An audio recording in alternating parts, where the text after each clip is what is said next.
Now the modern Port Elizabeth, we enter its old and historical city centre, the beginning of a magnificent journey along the South African Garden Route.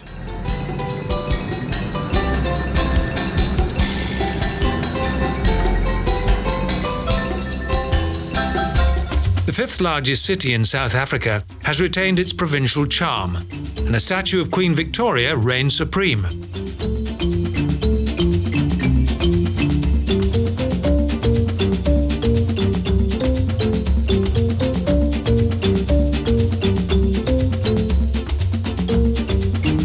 The public library was built in 1903. This remarkable library captivates with its splendid Victorian interior.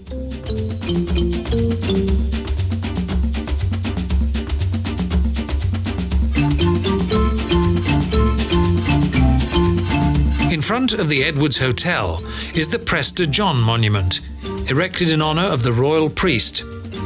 Today, the building is a restaurant.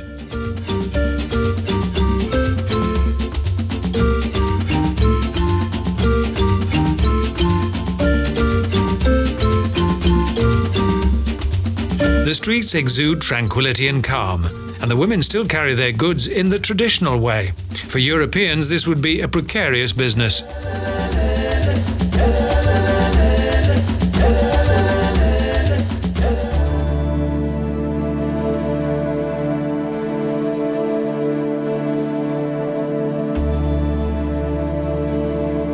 Here in 1799, the English constructed Fort Frederick. It was designed to fend off the rebellious Boers of the inland.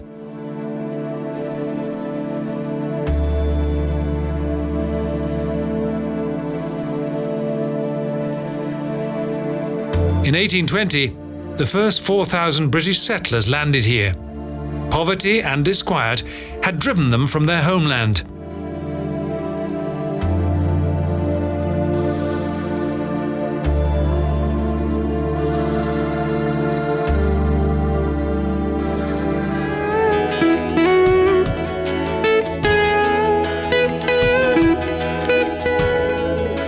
This view is of Port Elizabeth.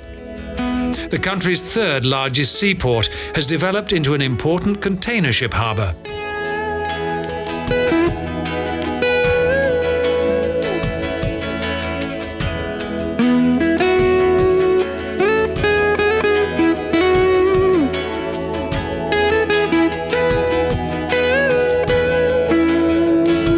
Travelling towards Tsitsikamma, the garden route passes vast agricultural areas.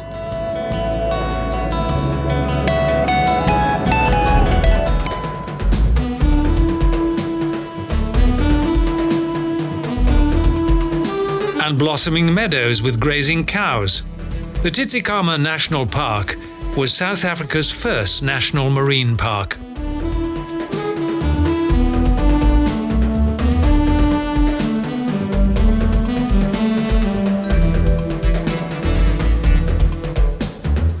The map shows the dimensions of the area and its main features. There are well signposted paths that lead through the forests and along the coast.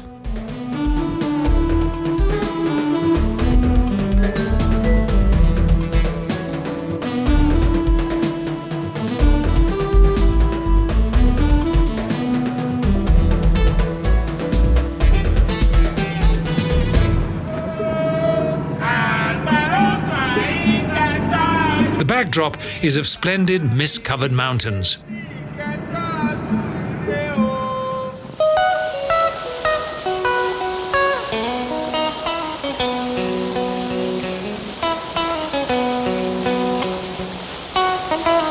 Bubbling water flows over the rocks. A gentle spray of moisture fills the air and offers cool relief in the heat of the sun.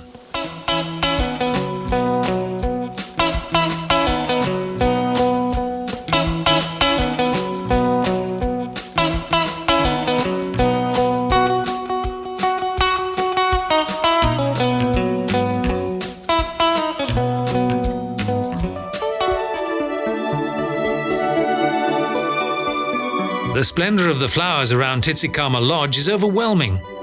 Their colours and aromas are reminiscent of a gigantic botanical garden.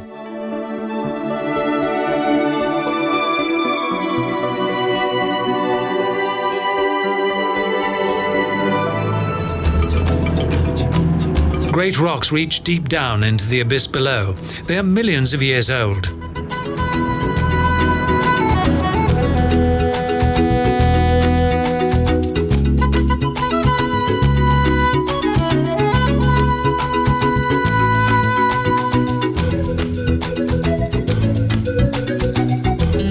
The magnificence of the flowers is overwhelming, and the variety and individual detail of the plants is almost endless.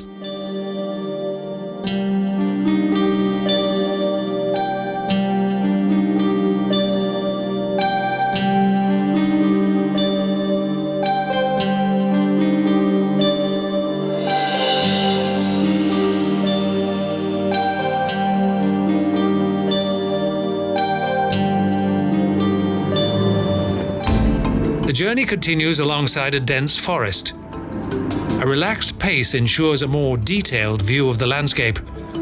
Everything thrives in this incredible climate.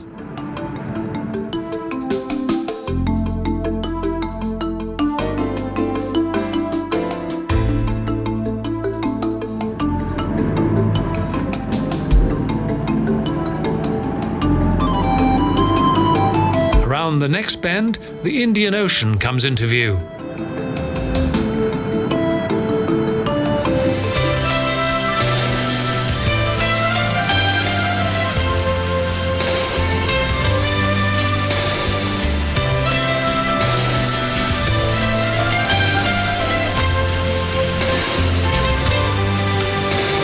The observation points situated on the coast allow visitors to experience this natural adventure at close quarters.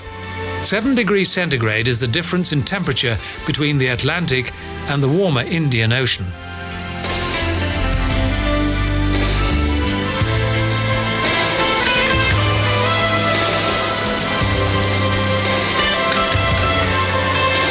The stink, yellow and ironwood trees in the protected areas are tall and dense.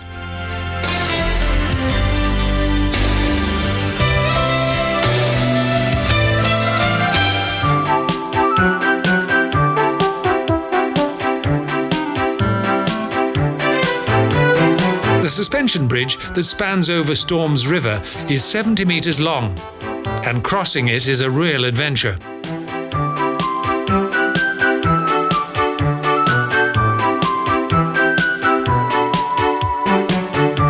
The chain link bridge is a challenge for one and all. Everyone proceeds with caution.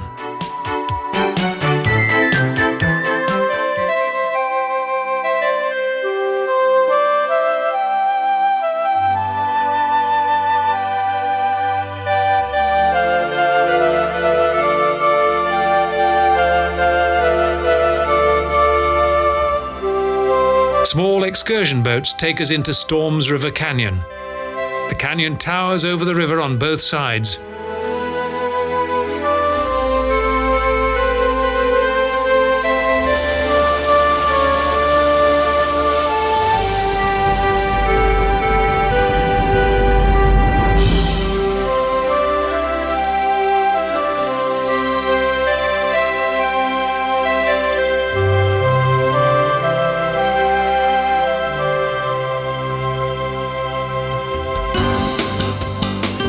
After the rigours of the bridge and the choppy boat trip, it's necessary to take a short break.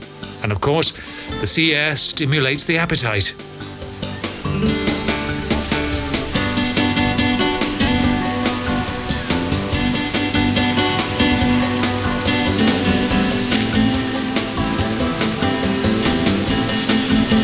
Entertainment ranges from swimming and numerous water sports to a variety of interesting walks.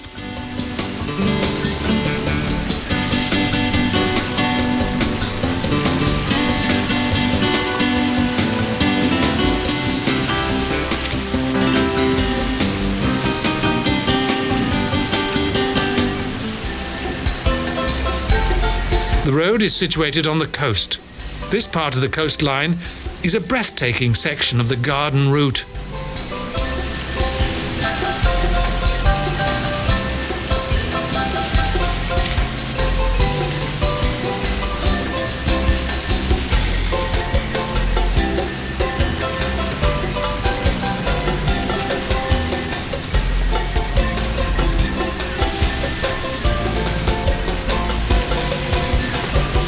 huge roaring waves of the Indian Ocean make it appear to be wild and tempestuous. Nevertheless, it's the smallest of the world's 3 oceans.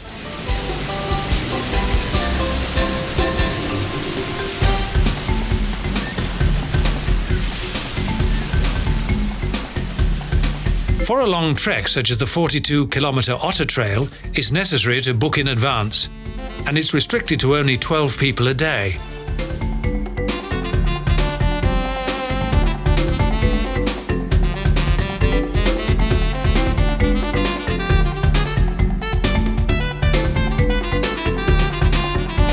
Hiking routes such as the Luri and Blue Dyker Walk are readily available to everyone.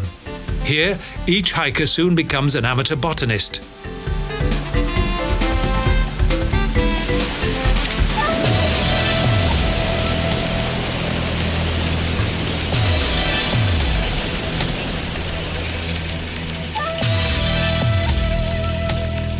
It's advisable not to rush.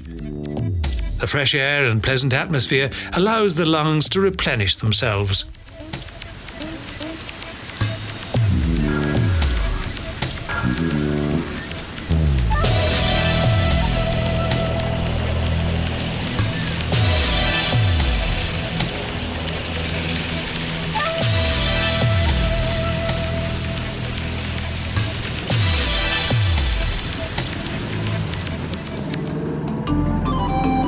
The winding track passes several lakes.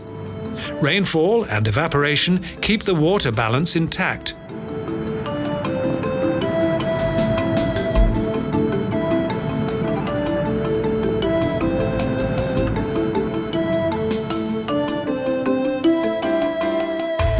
On the garden route, relaxation and tranquility go hand in hand. Both man and animal travel at a leisurely pace, further toward the south.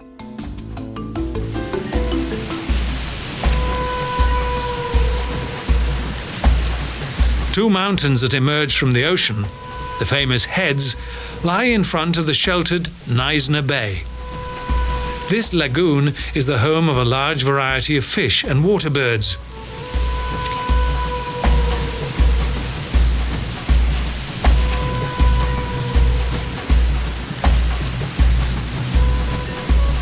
A tall lighthouse rises into the sky above the rocks. Despite modern navigational technology, this guiding light is still a necessity.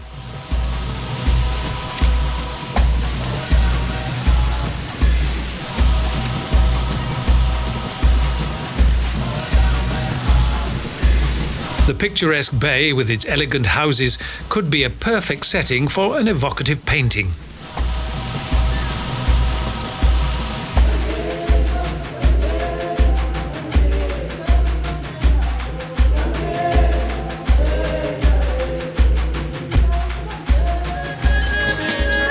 The steam train is an exciting sight. The Otanika Choo-Choo is a well-known steam train route from George to Neisner.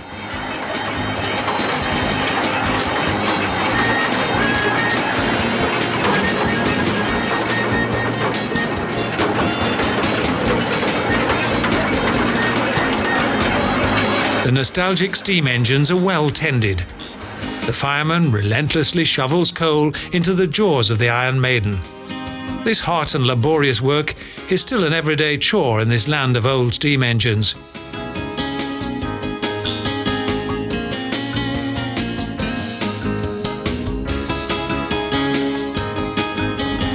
And what a wonderful picture it makes.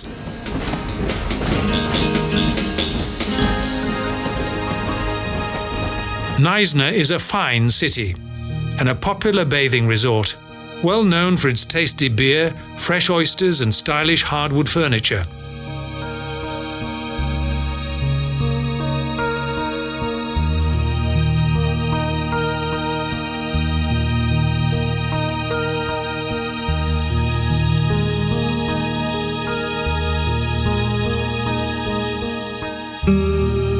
The lagoon-like landscape is enchanting.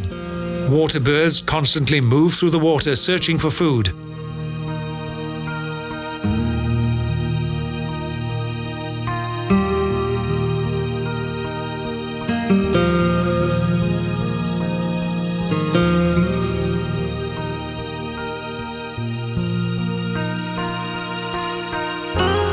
Several excursion boats are available for trips across the nearby lagoon. It's also a perfect spot for fishing and water skiing.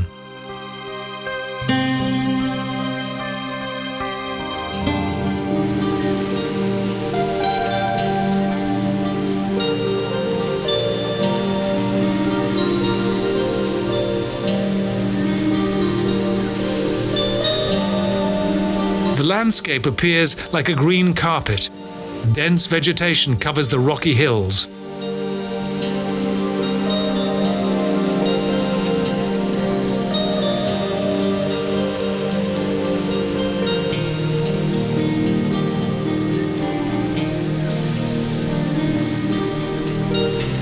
Thunderous waves throw themselves around steep rocks, and hour by hour, the Indian Ocean washes away the pebbles.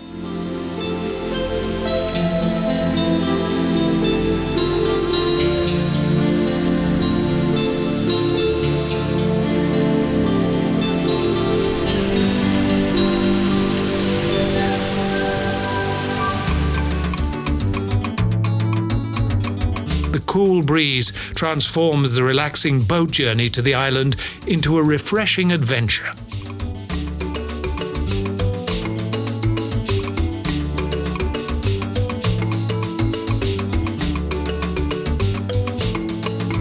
Many wealthy South Africans and Europeans have had extensive homes built on the shoreline.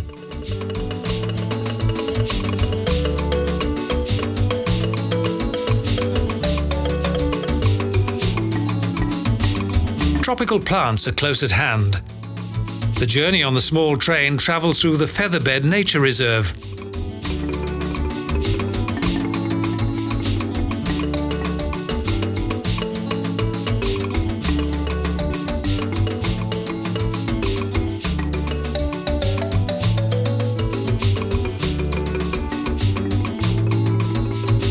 The train climbs a hill. On either side, ferns and wild flowers.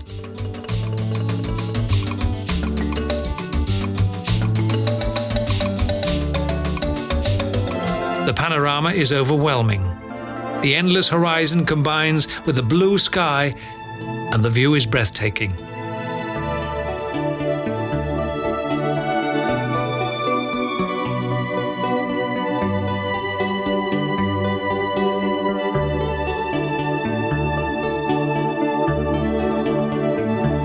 The journey was extremely worthwhile, and the top of this mountain is a photographer's paradise.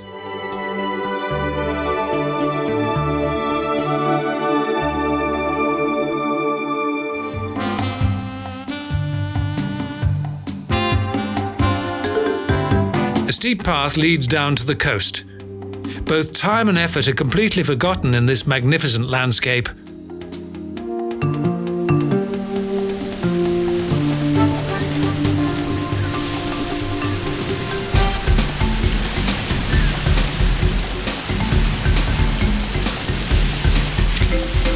And the primeval power of water is all-pervasive.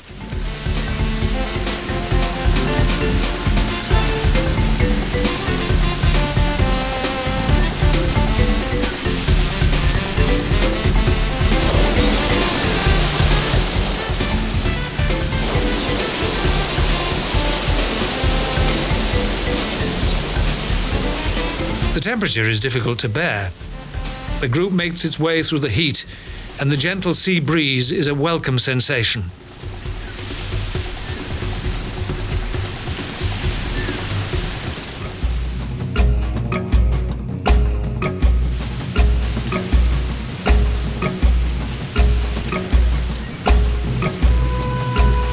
The 2.5 kilometers long nature trail of the reservation is a UNESCO World Heritage Site.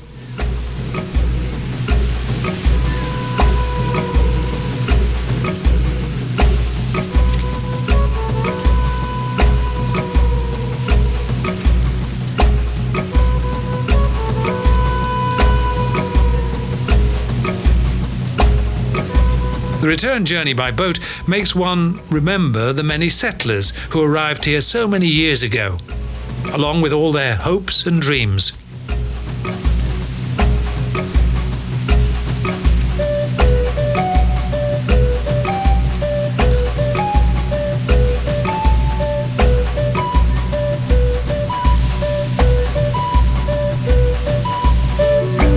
reflections in the calm water of the port are fascinating.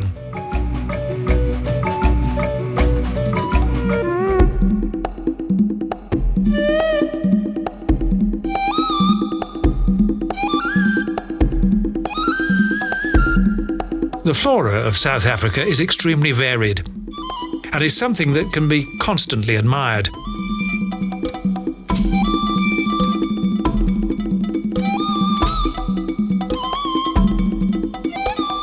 Ostriches can weigh up to 125 kilos and reach a speed of 70 kilometers an hour. Huge flocks of sheep graze here. The garden route passes mountain slopes and vast expanses of agricultural land. Measuring 2,600 hectares, the Wilderness National Park consists of pure, unadulterated nature.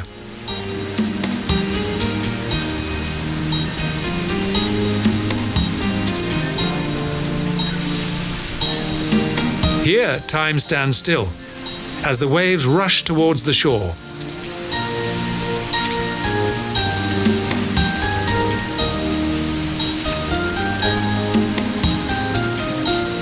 Africa.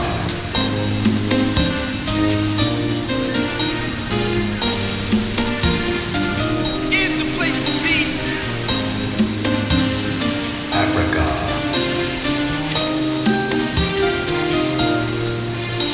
Bleached debris lies on the shoreline, and a lonely bird makes its way across the sand dunes.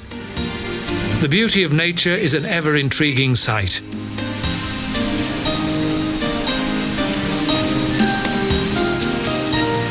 Is the place to be. A straight road takes us through the South African landscape, and old windmills rotate slowly in the afternoon sun.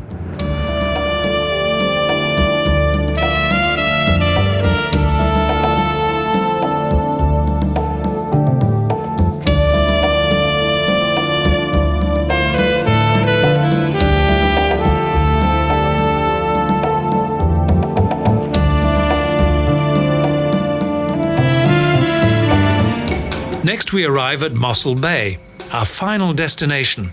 In 1488, Bartolomeu Diaz was the first European to set foot here.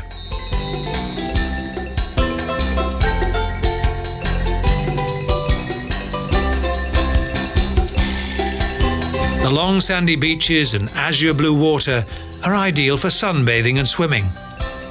An oasis of tranquility, far from the hustle and bustle of everyday life.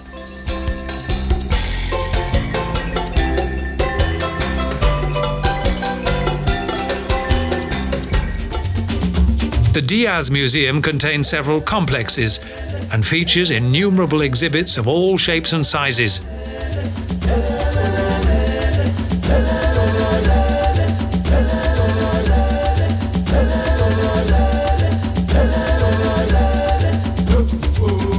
This old milkwood tree has been used as a message centre since 1500, and since then has been known as the first post office in South Africa.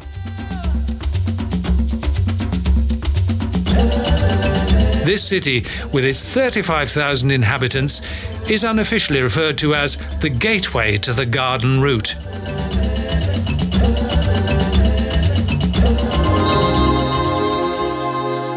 The golden evening falls over the landscape, and the glowing sun sinks slowly into the ocean. The garden route is without doubt one of South Africa's most spectacular attractions.